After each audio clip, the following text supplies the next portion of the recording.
കുടുംബകോടതി വിഷയങ്ങളുമായി ബന്ധപ്പെട്ട് വരുന്ന പുതിയൊരു വീഡിയോയിലേക്ക് എല്ലാവർക്കും സ്വാഗതം. വീഡിയോ കാണുന്ന ആർക്കെങ്കിലും കുടുംബകോടതി വിഷയങ്ങളുമായി ബന്ധപ്പെട്ട് എന്തെങ്കിലും സംശയങ്ങളുണ്ടെങ്കിൽ കോൺടാക്ട് ചെയ്യാം.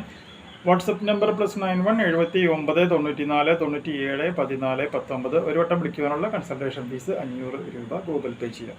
ഇന്നത്തെ വീഡിയോയിൽ നമ്മൾ ഡിസ്കസ് ചെയ്യാനായിട്ട് പോകുന്നത് പ്രായമായിട്ടുള്ള മാതാപിതാക്കൾക്ക് വളരെയധികം യൂസ്ഫുൾ ആയിട്ട് വരുന്ന ഒരു ബഹുമാനപ്പെട്ട സുപ്രീം കോടതിയുടെ ഒരു വിധിയെക്കുറിച്ചിട്ടാണ്.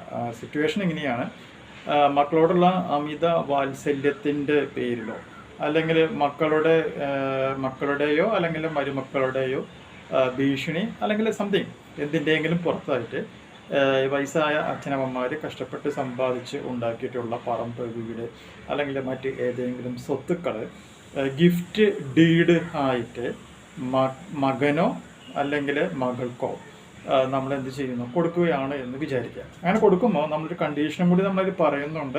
സ്വത്തല്ല നിങ്ങളുടെ പേരിലേക്ക് ഗിഫ്റ്റ് ഡീഡായിട്ട് തരാം, പക്ഷെ ഞങ്ങൾക്ക് സ്വന്തമായി അധ്വാനിക്കുവാനോ അല്ലെങ്കിൽ ഞങ്ങൾക്ക് സ്വന്തമായി ഞങ്ങളുടെ കാര്യങ്ങളെല്ലാം നോക്കുവാനോ പറ്റാത്തൊരു സാഹചര്യം വരുമ്പോൾ ഈ സ്വത്ത് കിട്ടിയിട്ടുള്ള നിങ്ങൾ എന്ത് ചെയ്യണം, ഞങ്ങളെ നോക്കണം എന്നുള്ള ഒരു അഗ്രിമെൻറ്റിൻ്റെ പുറത്തായിട്ടാണ് ഈ സ്വത്തുക്കൾ മൊത്തം നമ്മൾ ഗിഫ്റ്റ് ഡീഡായിട്ട് കൊടുക്കുന്നത് എന്ന് വിചാരിക്കുക. അങ്ങനെ നമ്മൾ കൊടുത്തു കഴിഞ്ഞതിന് ശേഷം മക്കൾ നമ്മളെ നോക്കുന്നില്ല, നമ്മൾ തിരിഞ്ഞു നോക്കുന്നില്ല എന്ന ഒരു സാഹചര്യം വരികയാണ് എന്നുണ്ടെങ്കിൽ ഈ വയസ്സായിട്ടുള്ള ആൾക്കാർക്ക് എന്തെങ്കിലും ചെയ്യാനായിട്ട് പറ്റുമോ, ഇങ്ങനെ നോക്കാത്ത മക്കൾക്ക് എതിരെയായിട്ട്? ഇതാണ് നമ്മുടെ സിറ്റുവേഷൻ. അപ്പോൾ സിറ്റുവേഷനെ ബേസ് ചെയ്തുകൊണ്ട് സുപ്രീം കോടതി പറയുന്ന വിധി ഇങ്ങനെയാണ്: Supreme Court quashes gift deed executed by elderly mother in favor of son due to non-compliance with maintenance obligations under MWPSC Act എന്ന് ക്ലിയർ കട്ടായിട്ട് നമ്മുടെ കോടതി പറയുന്നുണ്ട്.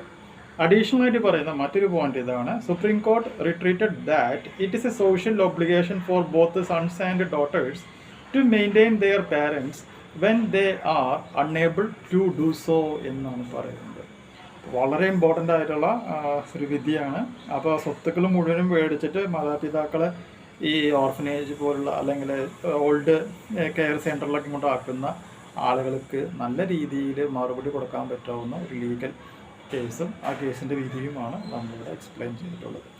സോ ആർക്കെങ്കിലും ഇതുപോലുള്ള സിറ്റുവേഷൻസ് ഉണ്ട് എന്നുണ്ടെങ്കിൽ തീർച്ചയായും ഈ വിധിയുടെ ആനുകൂല്യം നേടാം. ഇനിയിപ്പോൾ നമ്മൾ സ്വത്തുക്കളൊന്നും കൊടുത്തില്ലെങ്കിൽ പോലും എന്ത് തന്നെ ചെയ്യണം, മക്കൾ ആൺകുട്ടികളായാലും കുഴപ്പമില്ല, പെൺകുട്ടികളായാലും കുഴപ്പമില്ല, മാതാപിതാക്കളെ വയസ്സായിട്ടുള്ള സ്വന്തമായി മെയിൻറ്റെയിൻ ചെയ്യാൻ സാധിക്കാത്ത മാതാപിതാക്കളെ നോക്കണം എന്ന് തന്നെയാണ് നമുക്ക് അറിയാനായിട്ട് പറ്റിയിട്ടുള്ളത്.